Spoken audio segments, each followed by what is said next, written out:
Before the meeting starts, for those of you who are here to speak, including on the 3 action items that we have for today, I'm going, and I'll explain this when the meeting starts too, but if you have prepared comments, I am choosing to not limit you beyond the 2 minutes, just so you know. But I do want you to fill out your comment cards and provide those to Clerk Moss. If in the event that we have more than 10 of you, then maybe I'll need to limit your comments to 1 minute. But this is where having your comment cards will really help. So if you could make sure to sign up on the sheet, that will be most helpful. Thank you.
I believe we are ready, Madam Chair.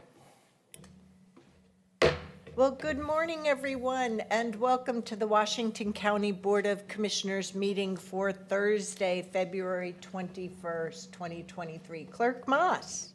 Thank you, Chair Harrington. The Washington County Board of Commissioners, also meeting as the Board of Directors for Clean Water Services and all other county service districts, is now meeting this regular session of February 21st, 2023. Commissioner Willie? Here. Commissioner Treese? Here. Commissioner Fye? Here. Chair Harrington? And Here. I'll announce Commissioner Rogers is excused from today. Thank you. So welcome everyone. It's terrific to have a very full room today. For the purposes of today's meeting, we have 3 action items on the agenda, as well as our 2 public comment periods. If you're here to testify, please make sure that you've signed up on the sheets in the back of the room, and Clerk Moss will be calling each person, whether you're in the room or online, and he will ask for raised hands. The first public communication section will be limited to 10 minutes maximum. Then when we go through each action item after we have staff reports, that's when I'll open up the public comment for that action item. And then we'll have the second public communication period at the end of the meeting as well. So without further ado, we'll start with our first public communication section. Clerk Moss. All right, thank you, Chair Harrington. First, we have up Sandra Fry.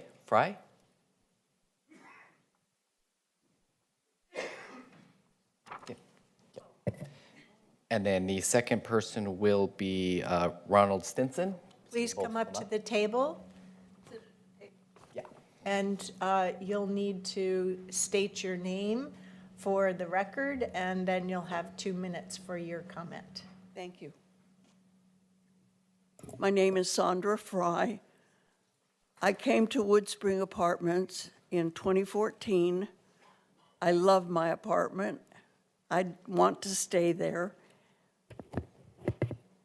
But unless something changes, I'm not going to be able to. I recently had to sell my car because it needed some repairs, and I couldn't do that, and the insurance and the rent increase. So I'm now just depending on others. I have my name in at TriMet, but they say it'll be about a month before I hear back from them. I have friends in Woodspring.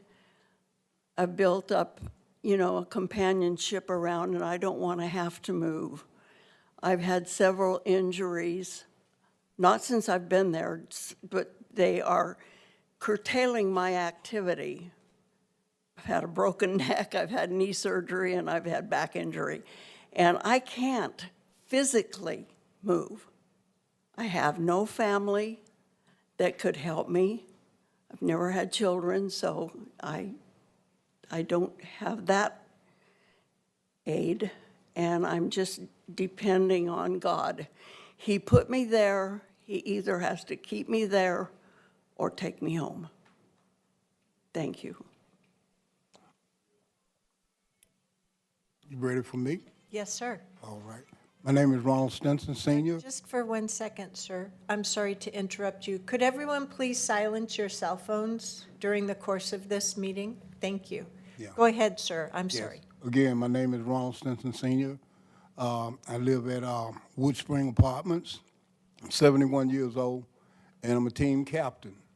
And I've lived at the apartment complex for at least 11 years. I moved in 2010. And right now, I don't have anywhere else to go. I'm a senior citizen. I'm retired.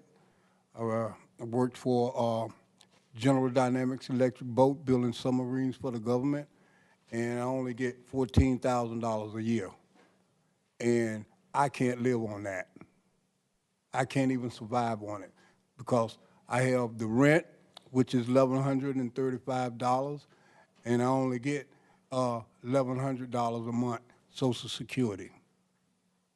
And I'm supposed to live on that for month to month. There's no way.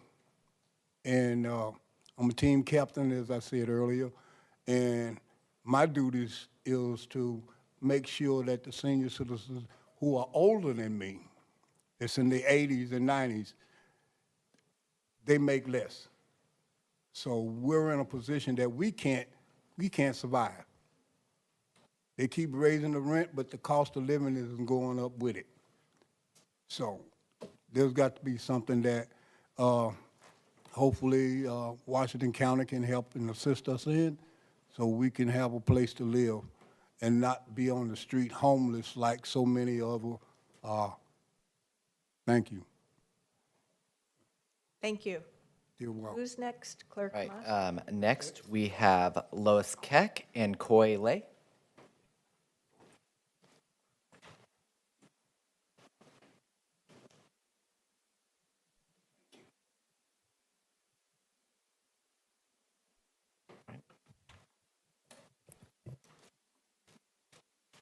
Go ahead, Ms. Keck. Good morning, Commissioners. As you know, my name is Lois Keck, and I'm still 80 years old, and I'm still co-chair of Woodspring Tenant Association. As you recall, I've lived at Woodspring 20 years, and it's my home. My neighbors are my family. First, I want you to know we are leaving no stone unturned in trying to save our homes. We have written to the new CEO of Hamilton Zants, renewing our plea to allow us to age in place. We have received no response. The last request I made was to respond by 17th of this month, 0.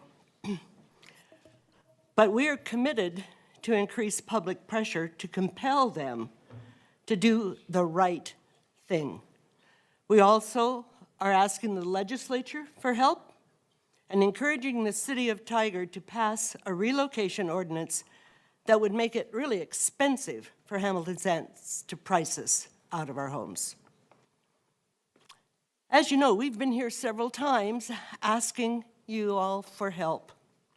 Each time you tell us there's nothing more that you can do. We're here today to ask you, to beg you, to stop telling us there's nothing that you can do and start doing more than you have done. Oregon law required that Hamilton Zants notify the city, the county, and the state that Wood Springs Section 42 would expire a full year ahead of when the grace period was to start, okay? And that was in 2020. You all were aware. Thank you, Ms. Keck. You'll need to wrap up. I'm sorry. I was trying to make it. I'm sorry. Thank you. We certainly heard you, so good job on the 2 minutes. Sorry. Thank you.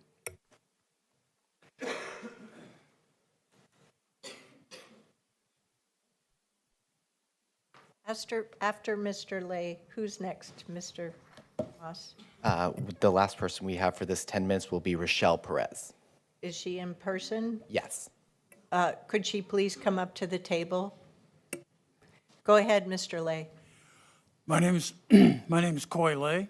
I was a resident at Wood Spring, and I moved out because we got notice that the rent was going up to market rates.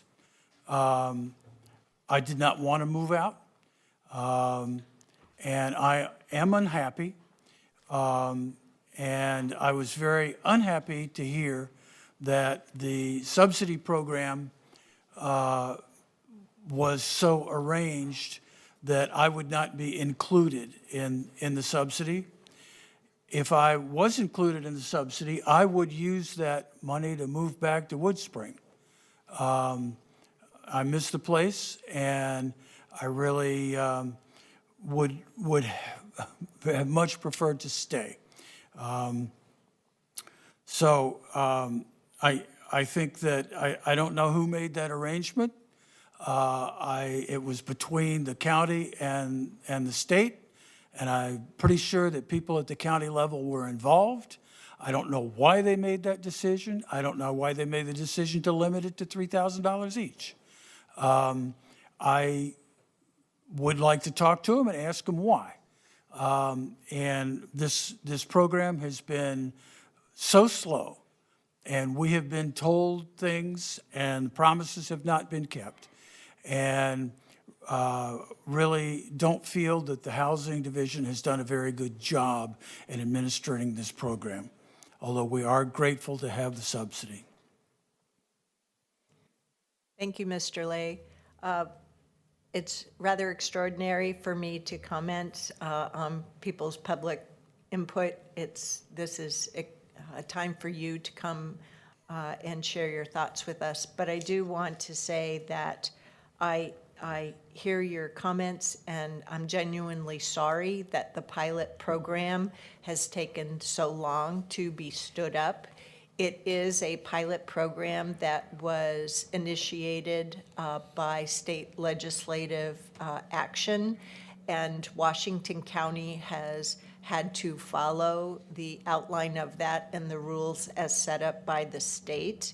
You are correct that it did take time working with the Oregon Housing and Community Services Department to get that program together, and it has been slower than we would have liked. But we've done as best that we can as the agency to help work with you. So thank you for your comments. I want you to know you've been heard. And our last person today, please give us your name and you'll have your 2 minutes. Okay, my name is Shelley Perez, and I want to say good morning and thank you for the opportunity to tell my story. We've been at Wood Springs since May of 2020. We were so excited because we waited a year and a half to move in. We were so excited that it was going to fit our income and that it just seemed like a warm and welcoming place. About a month later, we were told about that they were taking off the senior exclusivity of it. And, we love Wood Springs. We love the people. We don't want to go anywhere. We don't want to move. We want to stay there because our neighbors are there. Our friends are there. I've lived in a couple apartment complexes, and never before has there been such warmth coming from our neighbors. And I truly, truly appreciate it. I want to stay there for the rest of my life, and I beg you, please, if you can, please let us stay. Thank you. Thank you, everyone, for your public comment. For those who may be watching this meeting or the video, you can find further information about the Wood Spring apartment situation on the Washington County website, washingtoncountyor.gov, and you can just search Wood Spring. It is a privately owned apartment complex that was originally participating in the affordable housing program, and that 30-year period of affordable housing did end, and the private owner went through the proper noticing to the tenants. The state legislature did take action to provide for a pilot program to help with the tenants. The county has pursued every single avenue open to us to try to keep this apartment complex in the affordable housing portfolio. We are where we are, and the tenants are in the situation that they are in. So do feel free to check the county website for further information, and also reach out to the private owner of that property. Thank you. We'll move on now with our consent agenda. Today's consent agenda consists of 6 items: 1 set of minutes, 3 items from Clean Water Services, 1 item from Support Services, and 1 item from Land Use and Transportation. What are the wishes of the commission? So moved. Second. We have a motion and a second to adopt today's consent agenda. All those in favor, please vote by saying aye or raise your hand. Thank you, commissioners. Any opposed? The motion carries unanimously 4-0. Next, we'll move on to our action items on the agenda. The first is with regard to the Emergency Management Services program. And so I would like to ask our staff to come up to the table and provide us with a staff report on this program. After the staff report, I will open the public comment section on this topic. Take it away, Ms. Samantel. Thank you so much. Good morning, Chair Harrington, Board of County Commissioners. For the record, my name is Mira Samantel. I am the Director of Health and Human Services. And as the Chair said, we are here today to present background information and an overview of our RFP process for a new emergency transportation franchise agreement starting July 1st of 2023. I will go ahead and introduce Adrienne Donner. She is a program supervisor for the Emergency Medical Services program within public health, and then also as Tim Case, who is a senior program coordinator with Washington County EMS as well. The two of them will take you through today's presentation. Good morning. Thank you, Chair Harrington and Commissioners. Today, as Mira said, we'll walk through the background and overview of this process. We'll give you a recommendation and speak a little bit to the strengths of the top proposal.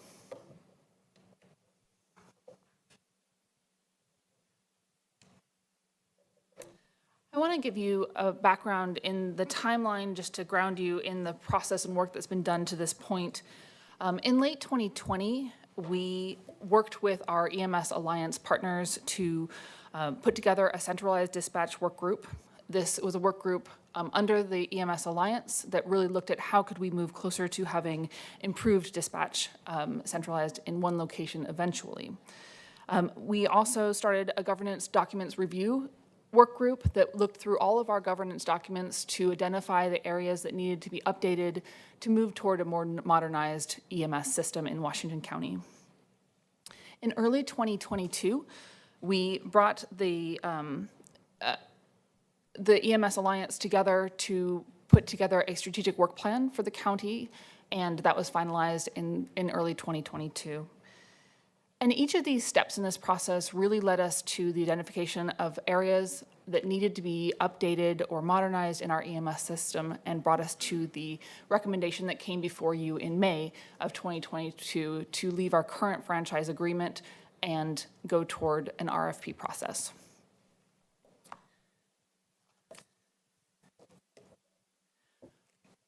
Once that was moving, we engaged with the Cambridge Consulting Group to help us through the process of the RFP, as well as finalizing some of the governance documents that still needed to be updated in order to open the RFP with a good story of how our EMS system will look under the new franchise agreement. At that point, we gathered partners from the EMS Alliance and from the EMS system and put together a system redesign work group whose sole focus was really to look at how do we redesign our system to be more modern, more resilient. They looked at our administrative rules, they looked at our ambulance service area plan, and really developed those documents in order for them to be in the RFP to develop the picture of what our county will look like under that new franchise agreement. In December, we opened our RFP, and in January, it closed with 3 successful proposals. I want to speak a little bit to the role of the board today. In our administrative rules, it is put to your group to make the best decision. And we thank you for all the engagement that you've done with us over this RFP process, as well as over the governance documents review process and as those were approved in front of your board. Ultimately, today, you'll hear information from the expert panel who did the review process, and it'll be put to you to issue a franchise to the provider submitting the best overall proposal.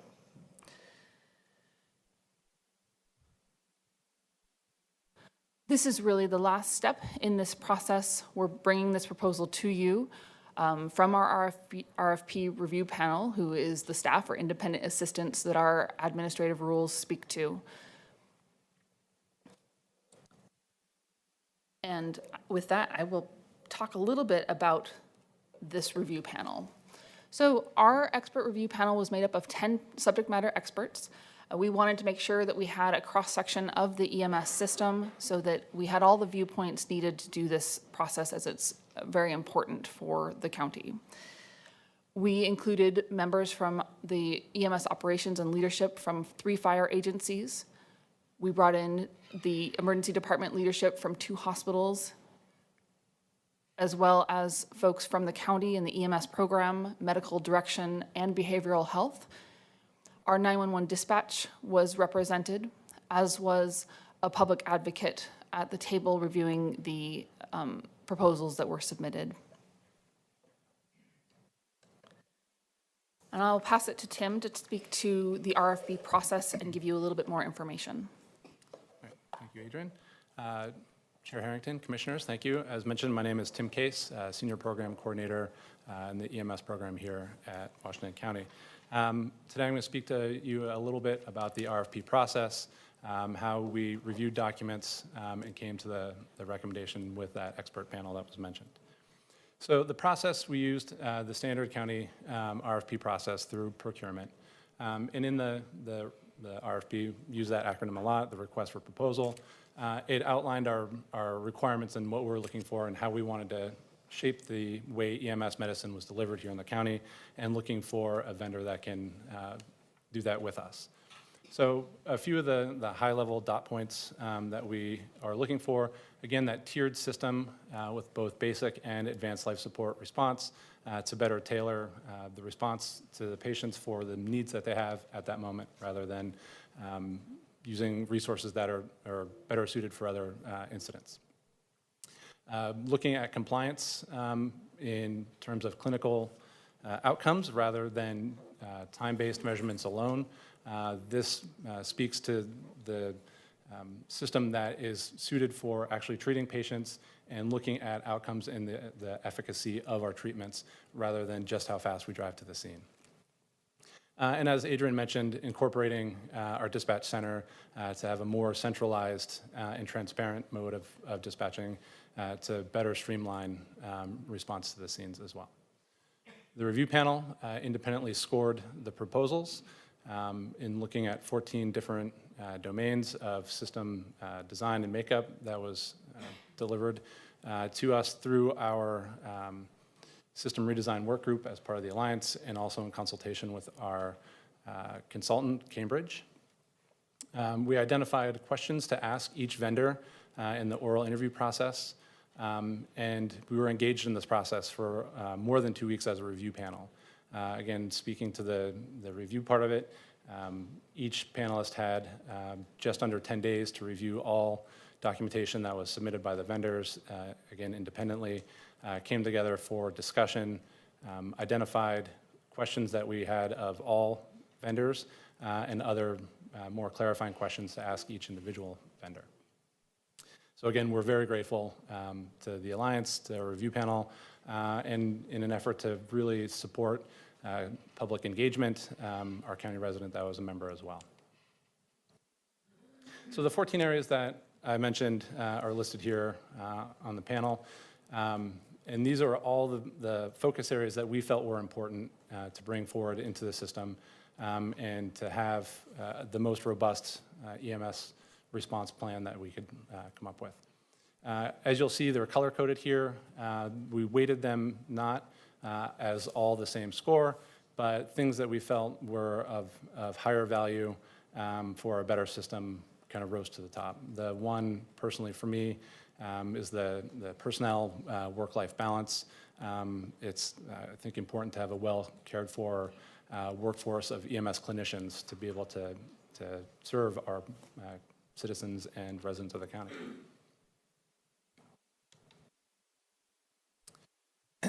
As mentioned, we had an oral interview portion as well. After each proposal was scored independently, again, we had rounds of conversation and developed the questions that we put forth for each vendor to answer. The three that you see here listed are ones that were proposed to all vendors, discussing why their company was the best, obviously, what resources they plan to use, types of ambulances, staffing models and deployment, how are they going to put the ambulances on the street, and the leadership team that would be local to Washington County to manage the system. And then we identified other clarifying questions out of each proposal that we just, again, wanted further information, deeper explanation of. And then we saved time at the end for any impromptu question as well. So with that, after looking at the totality of the written proposal scores and the sectional scores as well, hearing the oral interviews, and again, hours of conversation and discussion of the review panel, it was a unanimous decision to make the recommendation to move forward with American Medical Response as they put forth the strongest proposal to best serve the county as EMS ambulance provider. I think it is important to note that of the 400 total points, their proposal was 45 points ahead of the second highest scoring, which is not an insignificant margin. The next couple slides can look a little busy, so I'll break them down and kind of walk you through them.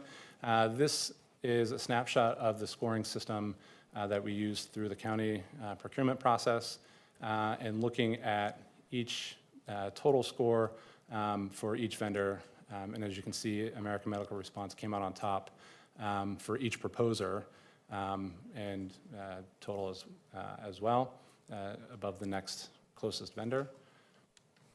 And the next slide looks even more busy. Apologies for that. But this is the individual sections, those 14 domains that I was speaking of earlier. This is how American Medical Response scored in those sections as well. Again, they came out on top in all sections for score as well. So a few of the things that we looked for and discussed throughout the panel recommendation process is we looked for strengths of what each individual agency brought. And as we made our recommendation internally for our American Medical Response, we again did the same thing. And really, what does AMR bring to the county for us? They bring a deep understanding of disaster preparedness and response, carrying contracts with FEMA for large-scale disasters such as wildfires that are now starting to encroach into Oregon, and possibly even seismic events that may be hopefully not in our future, but it's always best to prepare. A weakness that we thought of and discussed was more in the clinical leadership proposal. While what they proposed, I think, was adequate, our medical director felt that more dedicated staff to Washington County specifically would even strengthen that position even more. Opportunities that were noticed. AMR is a national company, and they bring with them that national backing of innovation and technologies. They have a bench depth to work with national leaders in deployment modeling, how to staff and place ambulances in the correct positions to better serve our county more effectively. Other things they brought is dispatch know-how. They are familiar with integrating with dispatch centers to better deploy ambulances, to bring technologies with them that are suited for better identifying a caller's location, again, making that dispatch more precise and effective. They also bring expanded care pathways for behavioral health patients. Looking locally, there have been initiatives started in Multnomah County that have carried into other counties as well in terms of behavioral health education, provider safety training, and ways to transport patients in behavioral health crisis that pull out law enforcement to take away that stigma of criminality and put it more into the realm of the medical issue that it is. And also real-time data visualization. AMR has proposed to bring forth even more technology to incorporate so that we have that real-time look at ambulances, where they sit, how they're doing in terms of response times, and also how they're doing in terms of clinical care for things such as out-of-hospital cardiac arrest. One concern that we had is the strengthening and development of relationships here in Washington County. While they have a footprint locally and are not an unknown entity, come in Washington County and continuing to build and strengthen relationships. Again, not something we felt insurmountable, but an area for us to watch. I'll pass it back to Adrian. Thank you. Having had access to review all three proposals, recordings of the oral interviews, and recommendation from the RFP review panel, please select the best proposal so procurement can send out the notice of intent to award a franchise and franchise negotiations can begin. Thank you. Thank you for the staff report. Commissioners, do you have any questions before we move on to public comment on this action item? I'm going to reserve my comments till afterwards. Yes, absolutely. I do have a question. Thank you for that wonderful presentations. And obviously, I've had briefings with you all about this topic for a long time, and you've been, investigating and really doing your due diligence on this topic. The two slides that Tim referred to, Busy, talk us through proposal 1, 2, and 3. Sure. Back up to those, possibly. All right. So proposal 1, 2, and 3. The way that this slide is, this is by evaluator. So this is the totality of their scoring points with the aggregate average score at the end. American Medical Response came out on top in all categories by all evaluators.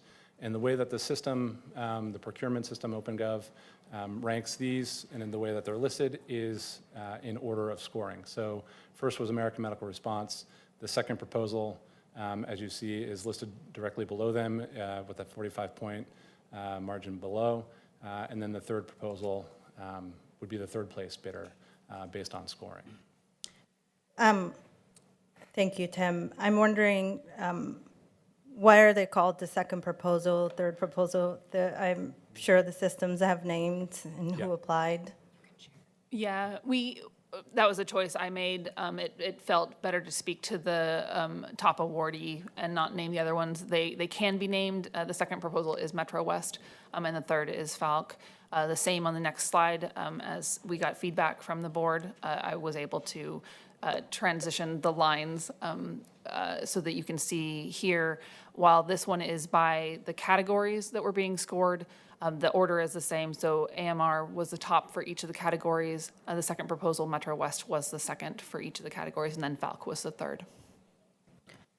Yeah, thank you. I think, we need to be full transparent. And I think in my briefings, I heard those names, and then seeing this in our PowerPoint presentations, there was a little bit of a disconnect. And I'll just reserve my comments later. Thank you. Yes, so we will have time for board comments after we take public comment on this item. Are there any remaining questions at this time? Okay, thank you, staff. Clerk Moss, how many people do we have signed up? And I'm happy for us to do the raise hand thing to see if there are any online as well. So currently, Madam Chair, we have 4 signed up in the room here, and then we could take any online. Why don't you just ask folks who want to testify on this item just to raise their hand now so we know how many people? Absolutely. Would any members in our online virtual attendance join us by Zoom wish to provide public comment on this EMS item D1 on the agenda? Just if you can raise your hands on it, and then we'll call on you on the order after those in the room. Give it just a moment. Not seeing any raised hands online, Madam Chair. Okay, thank you, Clerk Ma. So if you could, call up the first 2 and then let the second 2 know so we have them at the ready. Absolutely. First up, we have Sean, looks like Baird, followed by Hector Hinosa, and then it's Sean Wood and Ron Morgan.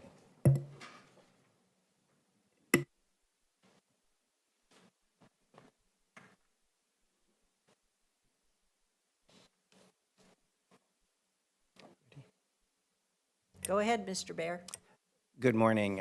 Thank you, Chair Harrington and members of the commission. I'm Sean Baird. I'm the CEO of Metro West Ambulance Service. I'm here to ask you to take a little bit more time and take a deeper dive. The staff report and the consultant's report covered much information, but not all of the information. And for a contract of this size and absolute importance to the citizens and residents and visitors to Washington County, it's their health and safety. We think that a little bit of a pause in allowing the commissioners to hear from proposers themselves and do a deeper analysis would be a very valuable piece. Additionally, we have a commissioner missing, and we think that having the full commission be able to make this decision would be critically important. There are reasons to want to take more time, many. I'll speak to one, which I'm personally familiar with. a reader of the proposals, which were publicly available, so we've all seen all the proposals, would be absolutely forgiven for taking at face value the comment in the recommended proposal that they have remained, and I quote, consistently compliant with all contractual and response time criteria across all of their contracts. That's in the reasons to select this proposal right at the beginning. It sounds pretty good. We all know healthcare has been deeply affected in the last few months. Metro West acknowledges that, and we're digging out of it. But I would tell you, as chair of the Multnomah County Contract Compliance and Rate Review Committee for the last more than a dozen years, that there has been no consistent and compliant with the regulatory requirements and response time criteria by the winning bidder. It needs a much deeper look. There's a lot more to find. Thank you. Mr. Hinosa. Hi, good morning. Thank you, Commissioners. Glad to see you made it back from Washington, D.C., and Trump didn't grab you for his campaign, because we need you here. Obviously, what we're talking about today is something that's very dear to my heart in regards to my community advocacy, and that is culturally and linguistically appropriate, in this case, first responders emergency care. Picture yourself, if you would, in an emergency situation, and the person treating you doesn't speak your language. My job and what they have contracted me to do is to help create that equity and diversity within their organization, which they have made a commitment to, otherwise I wouldn't be here, to move forward to the next step, the next level. I think we can do that. I'm a co-founder of Virginia Garcia Memorial Health Center. I served 9 years at the OHSU Twiley Healthcare, and we struggle with cultural competencies in the healthcare industry. Commissioner Fye is familiar with the healthcare industry and how we struggle towards having that level of proficiency. And when I say proficiency, I mean that's when you begin to publish your findings, your protocols for other people to follow. I think that's where we're headed. I think that's where we are. They have, what, 1953, I think, when they were founded, older than I am. And so they are the ones that have been defining and been the pioneers defining what that cultural and linguistic appropriate healthcare looks like. So I think we're going to go to the next step. I feel confident that we're going to do that. I don't need to talk to you about the demographics. Obviously, that's missing in their organization. I hope to do something about it, not just with Latinos, but immigrants in general. From here, we're going to go and have lunch with our immigrant community in Portland that you're familiar with. And we hope to make those kind of partnerships and connections through my advocacy. So I agree. Commissioner Rogers is missing. I'd like to see him in this discussion. Thank you. Thank you. Who's up next? Clerk Moss? So we have Sean Wood, followed by Ron Morgan. And I do just want to note for the record, we had one call-in attendee. So if you want to raise your hand on the phone, it is *9 to raise your hand if you want to comment. And I'll keep an eye out. So. Go ahead, Mr. All right. Good morning, Chair Harrington. Thank you for having me. Thank you, Commissioners. I'm here on behalf of course, Metro West. But I'm also here as a lifelong resident of Washington County. My parents live in Washington County. I grew up here. This is my home. And so I've been very proud to serve as a paramedic here for 20 years as of next month. And so I just want to highlight the established organization that we have in Washington County and the leadership. As clinical manager, I'm very proud of where Metro West has operated here in Washington County, and very proud to have learned even today that here in Washington County, we have a 44% survival rate in cardiac arrest this past year, and that's recovering after our COVID years. And so that is huge. That makes us stand out in our country as far as cardiac arrest, and that is proven because of our establishment here in Washington County and our leadership and our clinical leadership. So I urge you to reconsider the selection committee's recommendation, and thank you again for allowing me to speak. Thank you, Chair Harrington and members of the Board of Commissioners. My name is Ron Morgan. I'm the Political and Communications Director for the Tualatin Valley Firefighters Union, IF Local 1660. I'm the District Vice President for the Oregon State Firefighters Council. I have the distinct honor of representing the professional firefighters Tualatin Valley Fire and Rescue, Forest Grove Fire, Gaston Fire, and Cornelius Fire. I'm also one of the founding members of the Washington County EMS Council. From the time the council was confirmed, I was the field user representing all union firefighters in Washington County. I've been a paramedic in Washington County for over 20 years. Having worked at Metro West and Tualatin Valley Fire and Rescue, I have a unique perspective of the EMS in Washington County. For years, we operated under the same system that allowed for little to no change. This was through no fault of anyone, but call volumes and the needs of the system changed, and all of the stakeholders and partner agencies recognized the need for something to be done. 7 years ago, the county formed the Washington County EMS Council. As a founding member, my fellow council members and I saw an opportunity to modernize, update, and create an EMS system in the county that worked for everybody.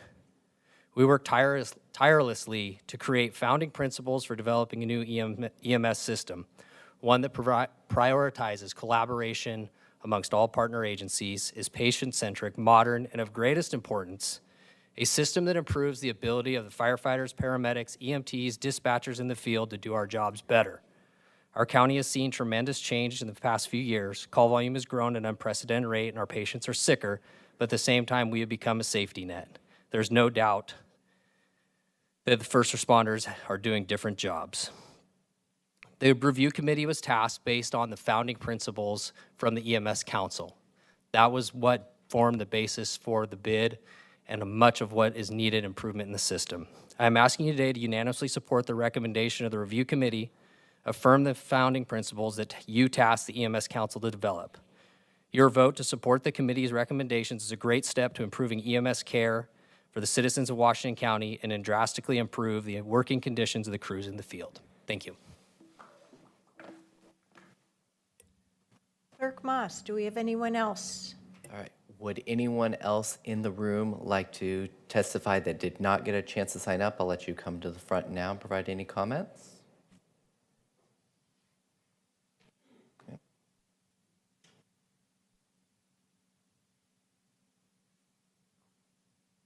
Please state your name.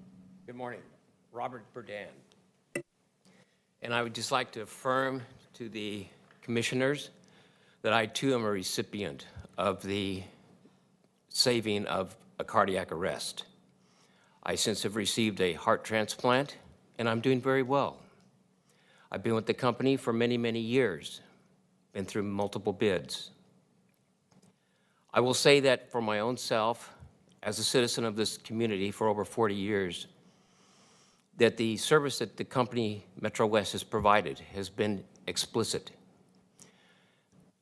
When I had my transplant, I well exceeded the benefits that were in my policy for my medical coverage. Never once did the company ask for me to make up the difference.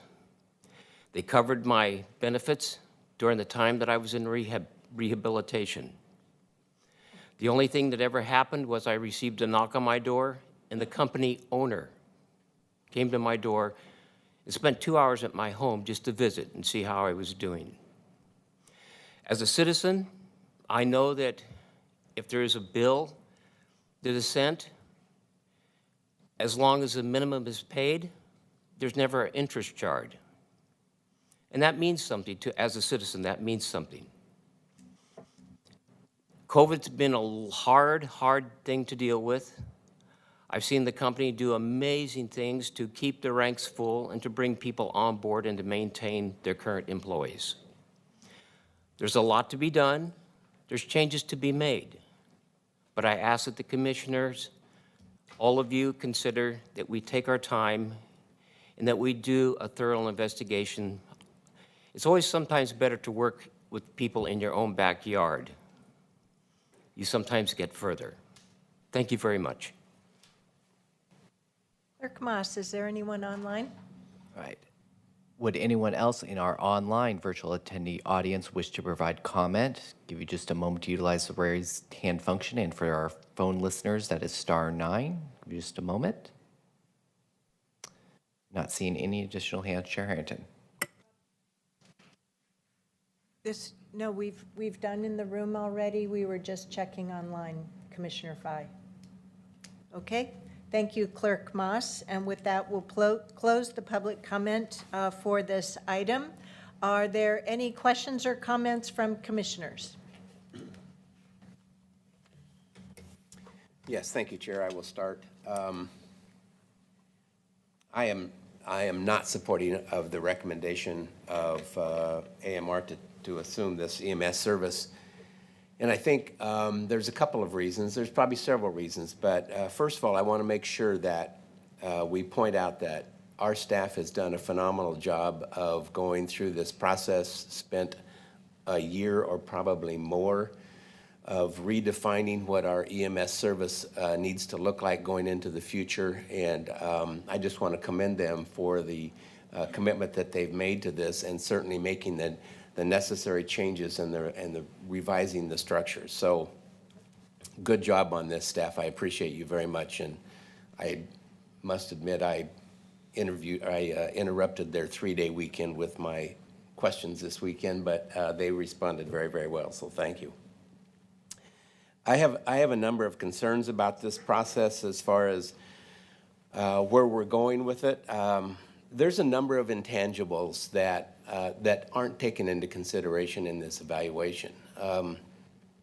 Mostly for me, it's the amount of involvement and community support that Metro West has done over the years that they've been here in Hillsborough. I have worked with J.D. Featon and certainly Metro West in a number of nonprofits, and he's always been very, very supportive, and I think the community certainly respects that. I think that's a very important part. In addition, we have an employment base in Hillsborough, and I think we need to take that into consideration. We have a very vibrant and growing business in Hillsborough. It's been here a very, very long time, and we want to say thank you for that, and what can we do to continue that relationship. So with that, I've just looked at, I'm not a fan of monopolies. This would give AMR a monopoly in our region. I don't think that's a good thing in any business environment. I think the transition to a new and upgraded EMS system will be much easier and much better with Metro West because they are already in place. They are familiar with the WACA emergency 911 system. And I think we would just be remiss if we made this decision without all 5 commissioners being here as well. So, Chair, at the appropriate time, I'm going to make a motion that we postpone this decision for a couple of weeks until Commissioner Rogers comes back, and ask that we do some additional background research on services provided in the region. So thank you. Thank you, Commissioner Willie. Related to that, if I could, please ask staff to come up to the table for a couple of questions, and I have one for you as well, Mr. Carr.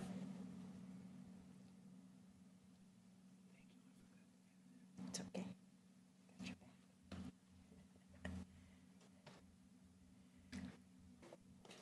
So based upon Commissioner Willie's idea, and we will continue to take board comment, because I know I have some comments too.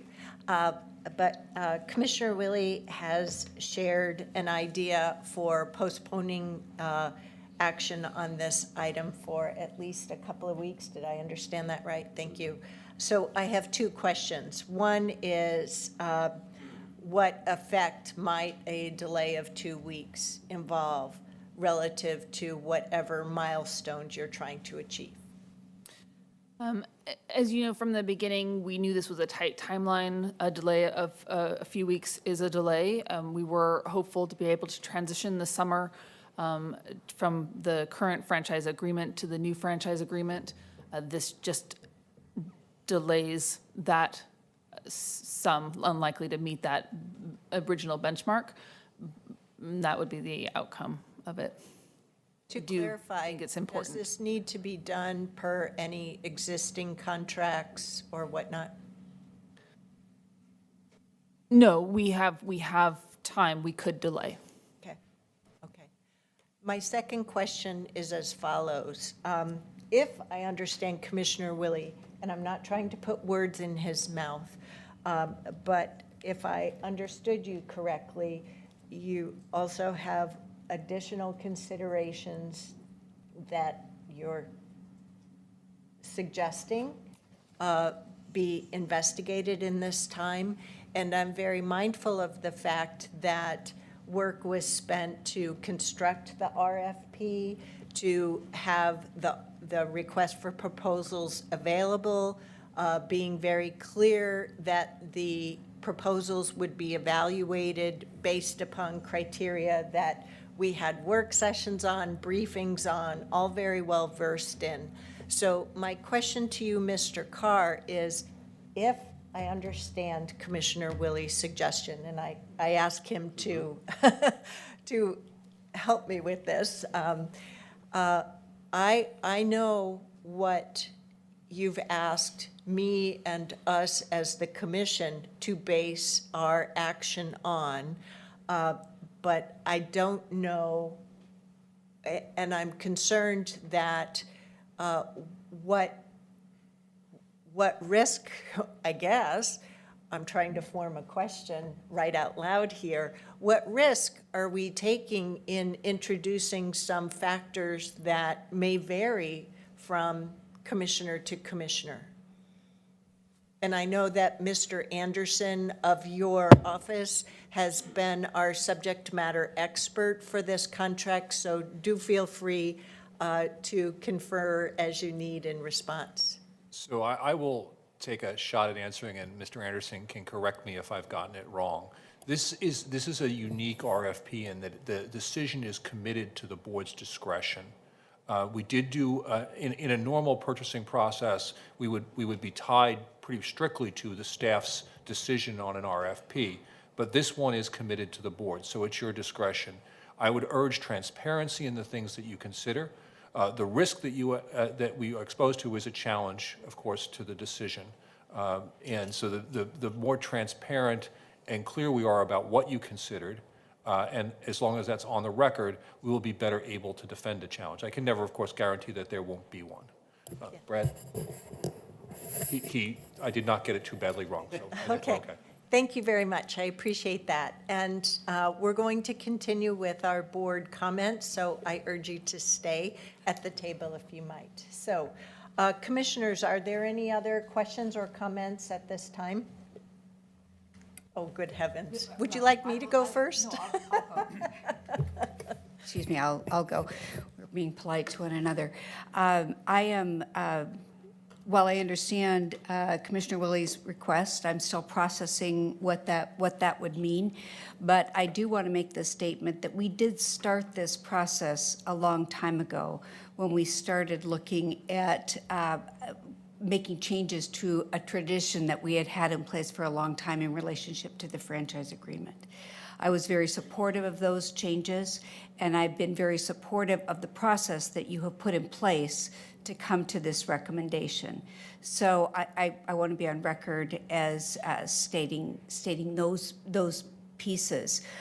As I said earlier, I'm still thinking about what it would mean to postpone, and I'd like to hear from both Commissioner Fye and Chair Harrington on those issues.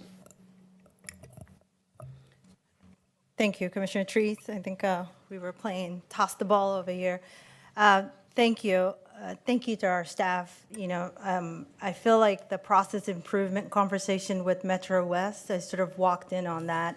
So for the past few years, 2 years, I've been part of that conversation around how do we improve and some of the recommendations and the opportunities that was presented to Metro West. And in my briefings, I'll just repeat what I said to you all, that I was surprised that Metro West actually did score that high in comparison to AMR, which suggests there's perhaps some improvements that are being made. And I appreciate all the questions that you've answered for me in terms of, what are that improvements and how does that compare to, so that we don't repeat any of the sort of the conversation that we've had, the county, I say we, the county had with Metro West in terms of improving, because we're talking about life and death, and these services matter. I have parents, I've benefited. In regards to the proposal in front of us, I will be supporting what the staff are recommending. I'm sort of walking in as well on this recommendation to postpone. So I'm not sure what it will change. You've done your due diligence. You did your research. You put in the time, and you investigated and really thought hard if 45 points is worth a system overhaul, and you've answered that to us, and I feel comfortable supporting your recommendation.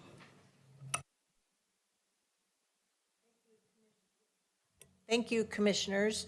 I first want to thank our staff, the EMS Alliance, our current vendor, Metro West, as well as all the other two respondents as well.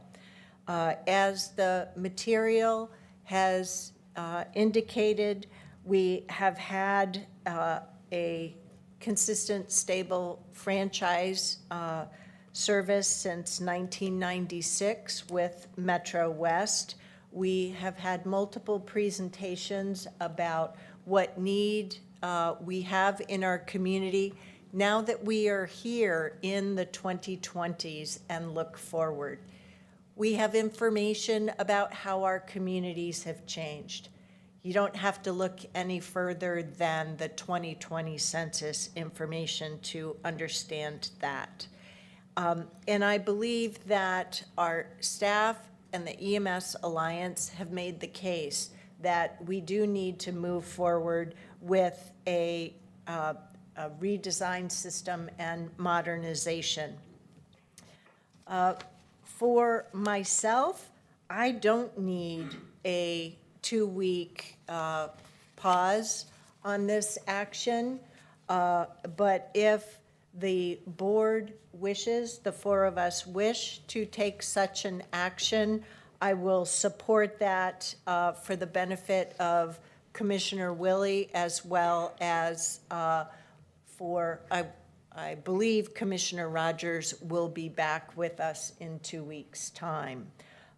So at this juncture, I'm only based upon the comments that we've heard today. I think we could take action today, but a 2-week pause would not have a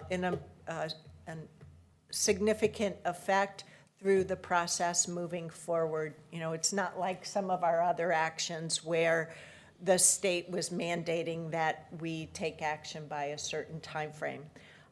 So that's where I stand. We do have a draft motion before us that our staff has put together. So I'll just read that.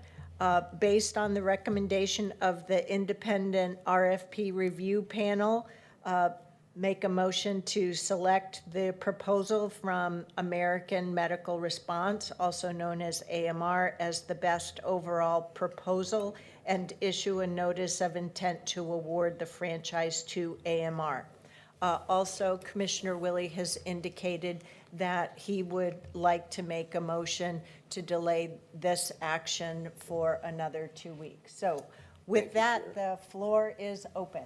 Yeah, I think this is a significant contract for a company and certainly for the employees. And I think it behooves us to make sure that we have uncovered every rock that we possibly can. The issues that Metro West had during the COVID period of time was certainly public. We had many conversations about that. And I think I would like to make sure that that was unique and specific to just that company. I want to make sure that if there were other ambulance companies that had those same issues, that we have heard about those issues, because I firmly believe that those issues, because they were public with Metro West, has impacted the evaluation system. So I would like to think that we could pause take a couple of weeks, allow Commissioner Rogers to return, and revisit this, making sure that we have done our background checks. We all have gone through the hiring process, and we know that before we hire someone, we do background checks. And I would like for us to make sure that we have done our due diligence in that regard. So with that, I'd like to make a motion that we postpone this decision for 2 weeks. Commissioner Willie has made a motion. Is there a second on the motion?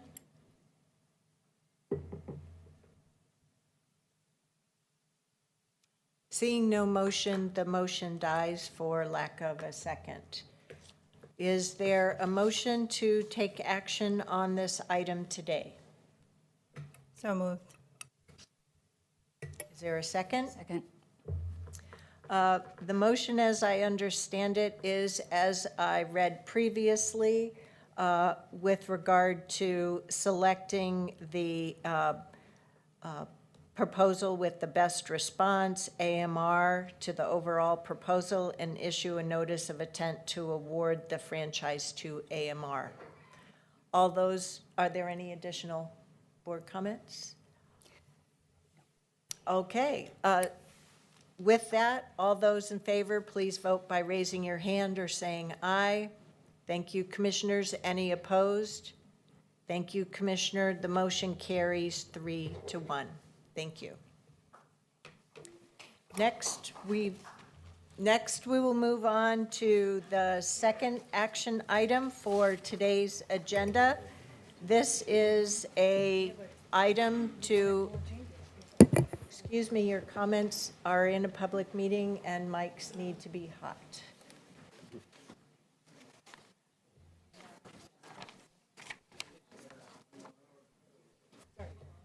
Would you like to make your comments? It's fine. No comments. While everybody's clearing, I want to say the senior folks that came in with their signs, I like your signs.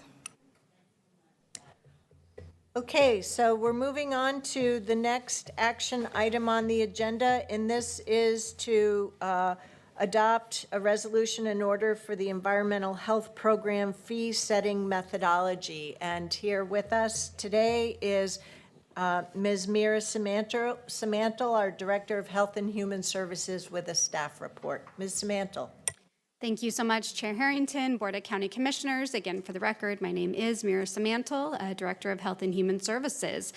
So yes, staff are here before you today for this action item to approve the resolution in order to adopt fiscal year 23-24 fee schedules for the local public health environmental health fees. And this would be effective, sorry, just getting my clicker to move. There, oops, too fast. Excuse me, could someone please close the back door? Thank you very much. Go ahead, Ms. Samantel. No problem. This would be effective July 1st of 2023. So just some background information, especially if there's members of the public that didn't listen into the work sessions previously on this topic. So your board, the Board of Commissioners, serves as the governing body for our local public health authority. The environmental health program is within our public health division, and it currently fulfills specific statutory responsibilities, and it has a combination of fee revenues and general fund subsidies for the program.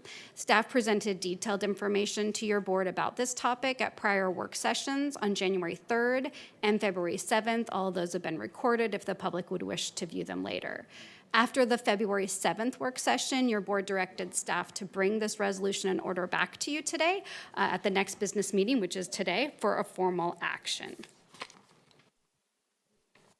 Again, just some brief background information for review again. Each year, fees have increased incrementally for our environmental health program by a very small percentage. This increase has not been able to keep up with actual costs. Our existing methodology and tool for fee setting within our environmental health program predates our current staff, so therefore our Health and Human Service staff has been challenged with understanding how fees were produced, utilizing the available data, and determining how to recover program costs. So back in January of 2022, Health and Human Services contracted with Marina & Company, it's a local CPA firm, to conduct an independent assessment and create a tool for our environmental health program that could more accurately determine appropriate fees to fully capture the costs of regulatory functions for future budget years. So for fiscal year 23-24, HHS staff recommend budgeting for a 100% cost recovery model. This will estimate a general fund subsidy savings of approximately $260,000. So staff have worked to prepare, at your direction again, a resolution and order to adopt fiscal year 23-24 fee schedules for the local public health environmental health fees. And again, this estimates 5 to 14% average increase. So a reminder, we have over 200 fees in environmental health. That's why the average varies a little. And it's a targeted universalism approach to cost recovery. So it's not a flat rate fee increase across each of those 200 fees.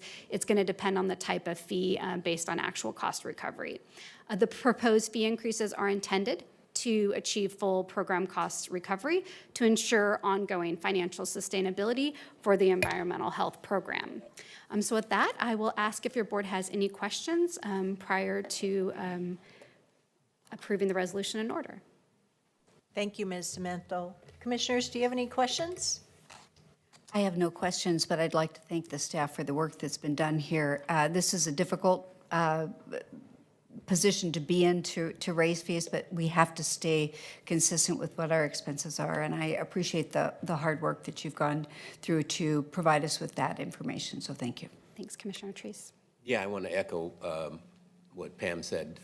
I've pelted you with questions on this as well, and I appreciate you always responding, and you've done a good job on this, so thank you. Thank you, Commissioner Willie. Yes, Commissioner Pike. I think it's unanimous in that regard. Clerk Moss, do we have anyone who wishes to testify on this matter? So this is an action item, Madam Chair, so absolutely, would any members in the room wish to testify on this for up to 2 minutes? Give you just a moment to stand up. Not seeing one. Would anyone in our online attendees wish to provide public comment on this action item for up to 2 minutes? Give you just a moment to utilize the raise hand function. Not seeing any hands, Chair Harrington. Thank you, Clerk Moss. We just had a very active public comment period, so I wanted to make sure we haven't lost anyone. All righty, so before us, we have a resolution in order to adopt the attached fiscal year 2023-2024 fee schedule for the Environmental Health Program, effective July 1st, 2023. What are the wishes of the commission with regard to this motion? So moved. Second. We have a motion and a second. All those in favor of adopting this, please raise your hand. Thank you, commissioners. Any opposed? The motion carries unanimously 4-0. Thank you, staff. We'll next move on to a similar set of circumstances, but with regard to our land use work, to adopt building services and current planning development review fee schedules for fiscal year 2022, 2023, 2024. Boy, I'm getting tongue-tied on years. And with us, we have our Director of Land Use and Transportation, Stephen Roberts, and our Manager for Building and Development Services, Aaron Wardell. Welcome. Thank you. Actually, Aaron's just going to run us through a brief presentation, and then we'll be happy to answer any questions. Thank you, Chair Harrington and members of the board. Today's requested action is the board's approval on our proposed fiscal year 23-24 fee schedule for building services and current planning in order to move towards our cost recovery goals. The challenge we're facing is that the building services and current planning programs are expected to achieve full cost recovery, and for the past several years, they have not. This has resulted in our inability to fill critical staff positions, into drawing down our fund balances and necessary reduced service levels for our community. As a part of resolving the situation, we have taken incremental actions that included 2 small fee increases in the last 2 fiscal years. We've also reduced our service levels. We have delayed filling critical staff vacancies, and we have implemented some process improvements. We also commissioned a third-party consultant to do an assessment of our staffing and funding models moving forward, who made some recommendations, which led to our recommendations before you today. We briefed the board previously on December 6th, January 3rd, and February 7th. At the meeting on February 7th, the board asked us to come forward with a resolution and order for your consideration at today's meeting. The recommendation is summarized in the table on this slide. We are asking for a one-time increase of 50% for fiscal years 23-24. This would be effective on July 1st of this year. Going forward, in fiscal years 24-25, we would ask the board to implement an annual fee index adjustment so that our program costs keep up with our staffing costs and we don't find ourselves in this situation again. We will also ask the board to implement a technology surcharge so that we are able to invest in the hardware and software upgrades that we need in order to provide good services to our community. There are some notes on this slide which cover the fact that despite this large one-time fee increase, this is not necessarily a quick recovery from the problem that we've gotten ourselves into. It will take us about 2 years to achieve cost recovery for these programs. In that time period, we'll continue to draw down our fund balances. We will be able to fill critical staff vacancies, and we will be implementing ongoing process improvements so that we can be providing the services that our community needs. This graphic on this slide shows essentially what we just covered. It will take us about those 2 years to achieve the program cost recovery given our current forecasts. We will be evaluating development activity going forward very carefully and making sure that we are right-sizing our staffing and implementing process improvements. We have conducted stakeholder outreach as a part of developing this fee proposal. We have met with staff from the cities of North Plains, Banks, and Gaston, since the county is their building services provider. We also have met with our development community at a couple of different times. We held a developer listening session on January 19th, and we met with the Portland Home Building Association members last week to cover these cost increases with them. At those meetings, we heard concerns about current decreasing development activity and increasing fees.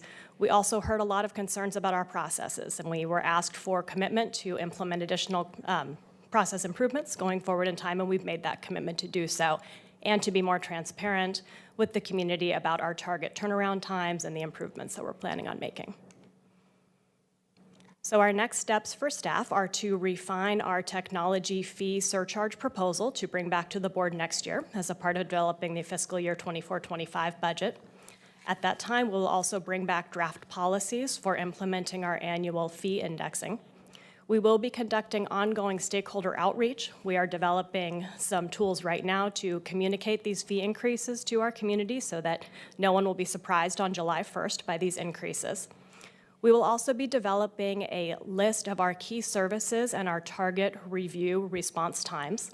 This provides necessary certainty to our community. It also provides staff with information about their workload and how they need to be able to move through their workload in certain target times. We will also continue to implement process improvements as we engage with our stakeholders. And with that, we're back to today's requested action, which is for the board to approve the resolution and order before you to implement the 23-24 fee schedule for current planning and building services in order to move forward with our cost recovery goals. Thank you. Commissioners, do you have any questions on this? Nope. I have a comment. Yeah, we'll take that in a moment. Okay, no questions. Given the actions that we had before us and lack of room for public comment, potentially, I asked to delay public comment on the action items until the action items. So don't worry, we'll come back to your comments, absolutely. I just wanted to check if there's anyone either in our audience today, in person or online, who would like to speak to us on this matter. Yes, Madam Chair. Would any members in our room like to provide public comment for up to 2 minutes on this requested action of the Land Use and Transportation Department on fees associated with that? Give you just a moment to stand up or come forward. Let's see. Would anyone viewing our meeting on online via Zoom wish to provide public comment for up to 2 minutes on this item. Give you just a moment to utilize the raise hand function. Not seeing any hands, Madam Chair. Thank you, Clerk Moss. I appreciate your checking. And with that, Commissioners, do you have any questions or comments? Thank you. Thank you, Chair. I just, again, want to say thank you for the work that's been done. And this is a significant increase, as we've all talked about. You've done a great job in presenting the information to us. And I want to reiterate the question that I asked you in work session here in public again, and that is in voting to support this, I'm also voting to support the fact that we never get this far behind again. And I recognize that that's something that you all agree with, but it's really critical to make sure that we are staying on top of these issues as we move forward. So thank you for the work in getting us caught up, and thank you for your future work in making sure that we stay closely related, so to speak, to what our costs are. Are there any other commissioners with comment? Yeah, I'd just like to say thank you for your work on this, but also for reaching out to those small cities that are particularly in District 4, and then certainly the HBA. And so it's going to be important, obviously, and I think they're probably all going to hold you to the better performance standard. And so, yeah, I appreciate your willingness to do that. So thanks for your work on this. Thank you. Any remaining commissioner comments? Seeing none, I'll go. I want to thank you, staff. You've come before us a few different times over the last 4 years with regard to fee schedules. And as an elected official, I'll say it's never fun to have to raise fees. But it is necessary in order to have the appropriate staff, informed staff, to do the work. And I feel very strongly that we can no longer underfund the necessary work, thereby putting inappropriate pressure or expectations on the employees of Washington County to perform. As Commissioner Willie mentioned, the county Land Use Department does handle building services and planning development applications for our rural communities, for multiple small cities in Washington County that don't have their own staff to do such work, and then for the large urban unincorporated areas here in Washington County. It is a big volume of work. As Commissioner Treese mentioned, we did have some difficulties in responsiveness to do that work, and our staff tried everything to catch up on that load, and I really appreciate their creativity and their dogged determination to address that backlog. I very much will support this proposal because it does advance the state of affairs.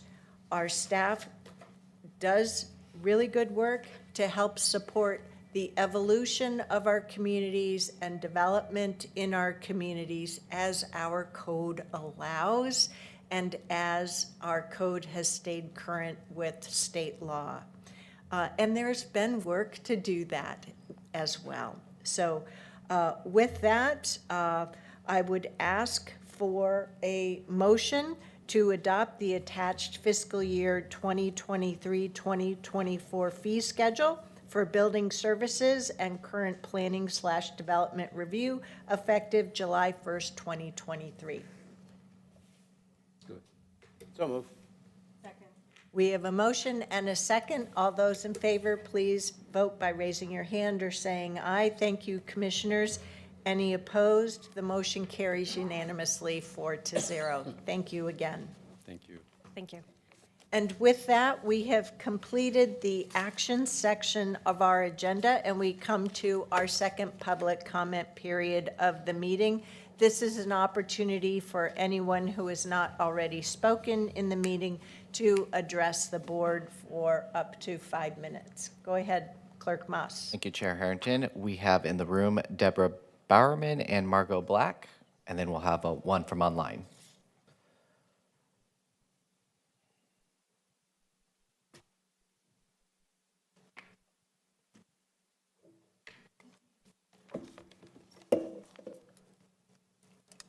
Good morning, Chair Catherine.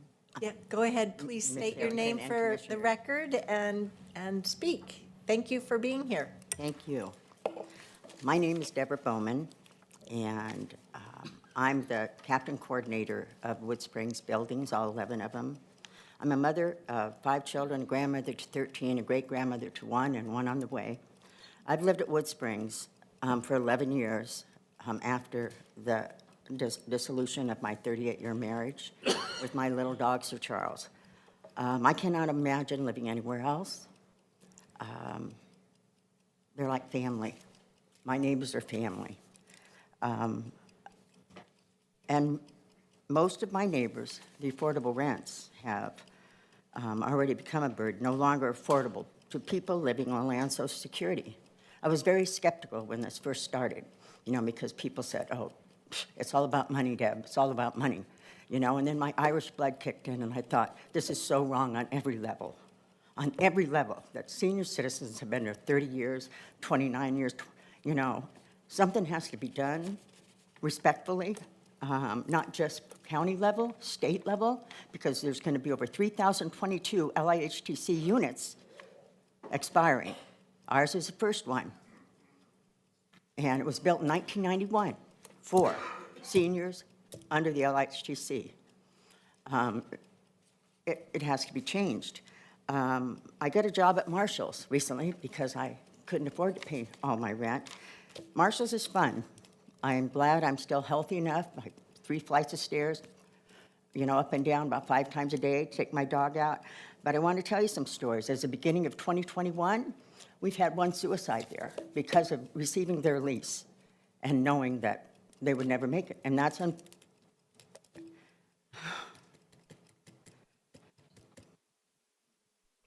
many tenants also have had quit their cable TV. Little old people can't even watch TV. Now that's bad. We have disabilities. We have a blind. We have a man going blind. We have a Navy, U.S. Navy retiree. That's an amputee. We have people who've had cancer diagnosis. We have a deaf and going blind person. So, Commissioners, I'm asking you today to take this situation a little more seriously. We are some of Washington County's most vulnerable. Maybe some of us made 60% of median income when we moved in, but most of us are under 30% now. We need to age in place. We need a subsidy that pays the rent increases and keeps our rent affordable for as long as it takes. Nothing else makes sense. And to right the wrongs of the seniors, my neighbors being forced out of their community, and some of them most of us having nowhere to go. Waiting lists are 2 to 3 years. And the subsidy, where am I? Sorry, I've never done this. You're doing great. Okay, thank you. I'm one of those neighbors. The subsidy to pay our rent increases, it made sense, but now it feels like, respectfully, that this is a payoff for the county and state just, to get rid of us, and that you've done something for us. We do matter. We're all human. We do matter. I don't even want the money. I want to stay in my home and my community. That's all of us have ever wanted. And now we're heartbroken because instead of feeling like we are getting help to do that, we are just getting a check to get out. I'm one of those neighbors that know everybody, and that's just who I am. We're a tight-knit community, and we all help each other and look out for each other. And there's a lot of seniors, as you would guess, that they don't have internet. They don't have smartphones, and so we all help each other. Where am I? Sorry.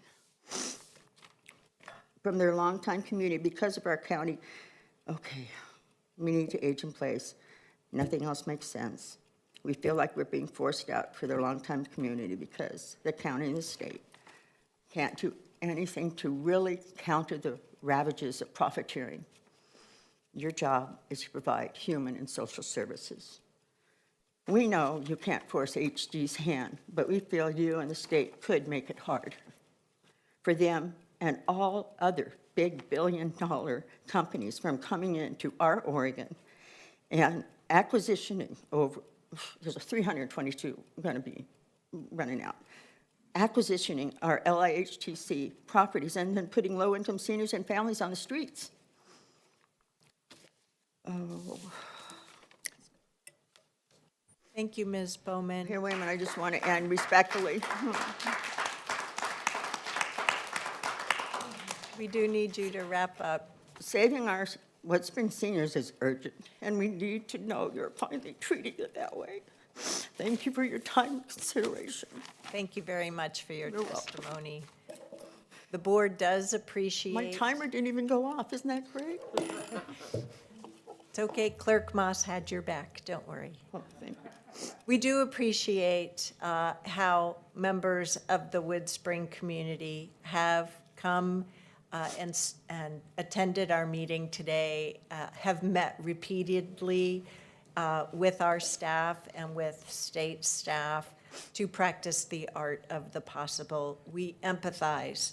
We know that there is a very real problem of affordable housing availability all throughout our community, and the very real effect that the expiration of the affordability period of these privately owned properties does exert on the existing tenants.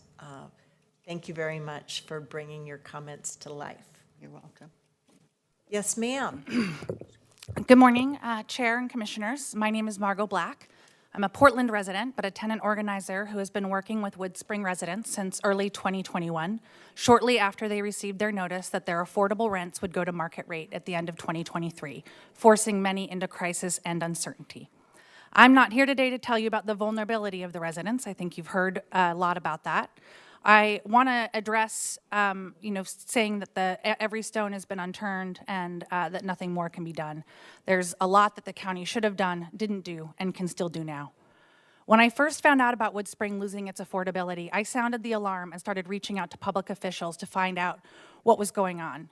Imagine my surprise when I found out the county had been made aware of the building expiring a full year before residents and a year before it even expired. My understanding is some meetings were convened, but because there was not enough money to purchase, the conversation stopped there. I've been told consistently that the only reason folks met again after 2021 was because of the organizing Woodspring residents did to bring people back to the table to discuss options. The county knew but did nothing to warn residents, to help them, or to protect them. You could have door knocked. You could have found out who was living behind those doors and how vulnerable they really were. You would know that they are not making 60% of median family income, that most of them are under 30, living on less than $50 after paying their affordable rent from their Social Security check. Even after receiving $500,000 in homelessness prevention funds from the state to help Woodspring seniors keep their homes, there was no outreach, no door knocking, no listening sessions, no stakeholder involvement, no listening to those most impacted. If you'd done outreach, you would have learned that many of them do not have internet access or devices to access the website you set up. Many don't know how to use the web at all or even have email addresses. Some used to use the computers and internet provided to residents in the clubhouse at Woodspring, but Hamilton Zands took those away at the beginning of COVID and now refuses to put them back, further isolating these folks from the resources that they need. If you would have known these things, you might have reacted more urgently and creatively, as was called for. You might have let them know when the Section 8 wait list opened last year. You might have let them know about all of the affordable housing coming available and helped them get priority wait list status. If you would have known these things, you could have reacted urgently and creatively. In 2016 in Portland, a building called the Normandy received 100% rent increases. It was a tight-knit community of Spanish-speaking families with dozens of children attending the nearby neighborhood school. Everyone would be displaced, including 30% of the local elementary school students.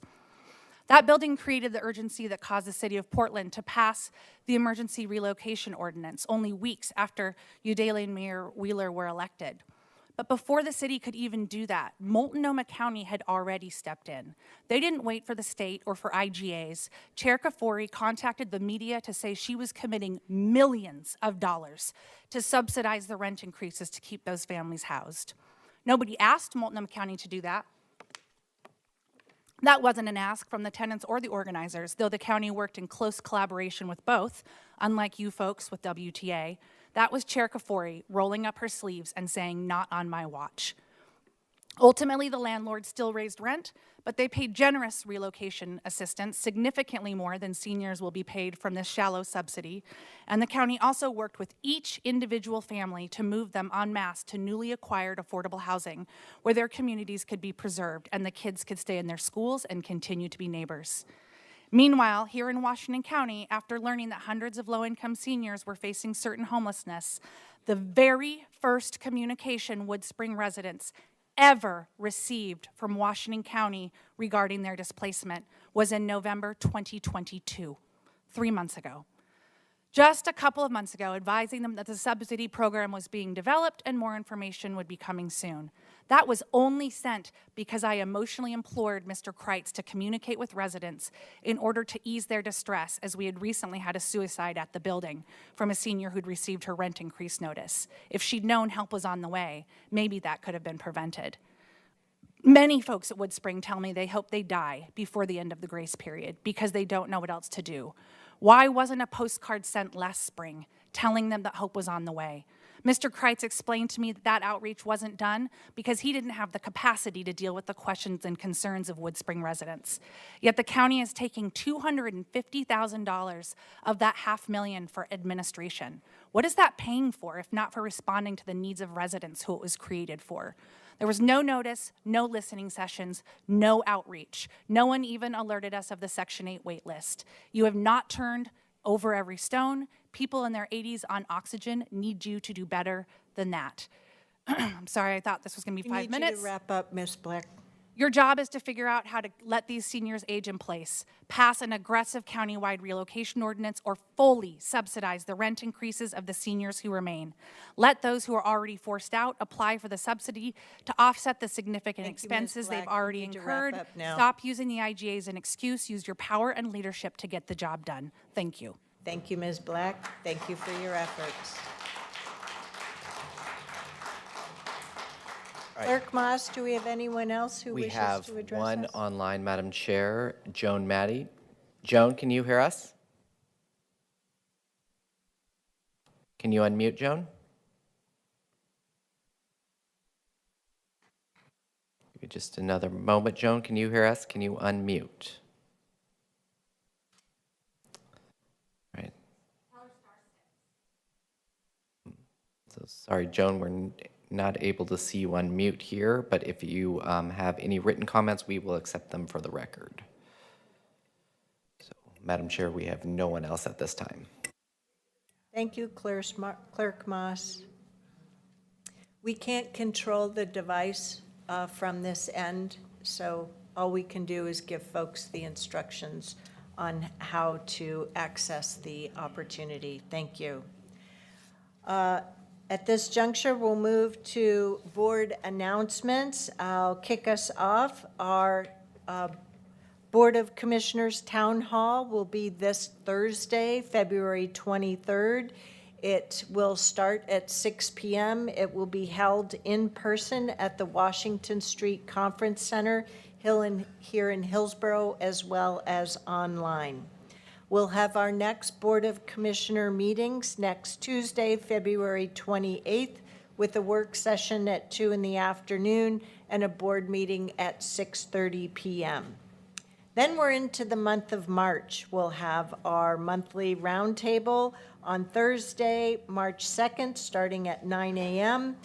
The following Tuesday, March 7th, we'll have our full complement of board meetings, work session starting at 9 o'clock, the Housing Authority Board of Directors meeting at 10 a.m., and a board meeting starting approximately at 10:45, immediately following the adjournment of the Housing Authority meeting.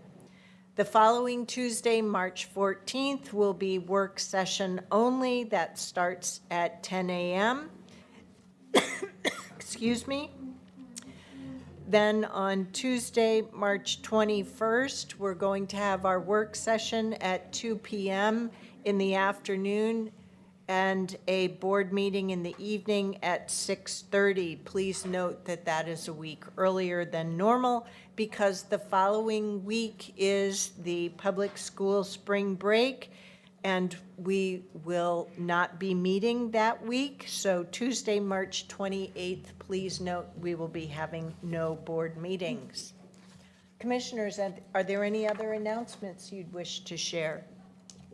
Seeing none, I would ask for a motion to adjourn today's meeting. So move.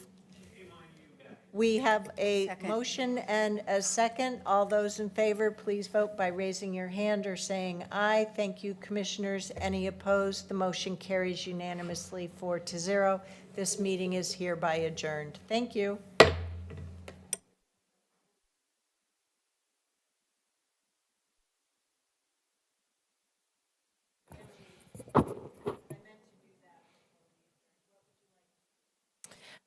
So what we can do is convene back into work session, handle the NACO update, take lunch, go into executive session, and then we do have a time sensitive for the sheriff's office training, and then convene back at 4 o'clock for the legislative update. Mm-hmm.